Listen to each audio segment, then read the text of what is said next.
Banyak yang kena scam hari ni ialah orang pencen. Jadi siapa yang pencen dan akan pencen, ini ingat pesanan saya. Ingat pesanan saya, tuan-puan. Kaya tu terpenting, lebih penting lagi ialah tak jatuh miskin. Nak buat apa-apa pun, nak melabur, ingat, ini tuan-puan jangan ingat, oh tak apa kita melabur ni ada agreement, orang akan jamin pelaburan kita. Tak ada, tuan-puan. Duit yang terbaik ialah duit di tangan kita sendiri. Kalau duit itu di tangan orang, tak ada jaminan. Jangan serahkan duit dalam pelaburan yang tuan-puan tak sanggup lebur. Jangan. Kaya penting, lebih penting ialah tak jatuh miskin. Okay. Yang kedua ialah 10 hingga 15 tahun.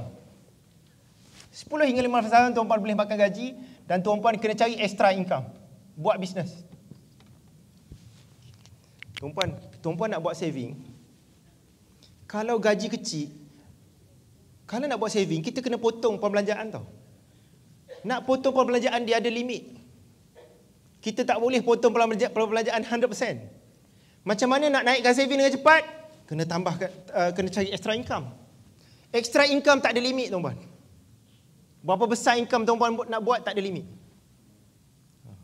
Okey? Jadi kalau tuan-puan hanya saving tapi tak tambah extra income, tabungan tuan-puan lambat bertambah. Okey. Yang terakhir ialah 3 ke 5 tahun. Saya tak sempat nak explain detail tapi cepatlah. Okey. Tuan-puan bekerja makan gaji dan tuan-puan adalah penyimpan emas public gold. Dalam masa yang sama, tuan-puan belajar macam mana sambil simpan emas boleh jana pendapatan. Dalam G100, dalam 5G Associate, kalau tuan-puan serius nak dapat extra income 5 ke 10 ribu sebulan, 24 bulan saja, 2 tahun saja. Belajar betul-betul, buat betul-betul, tuan-puan akan dapat hasil. Dalam masa 24 bulan, tuan-puan ada extra income 5 ke 10 ribu sebulan. Ini semua bukti-bukti lah depan saya. Cikgu Van tu dia senyum. Sebab dia nak pencen bila-bila masa.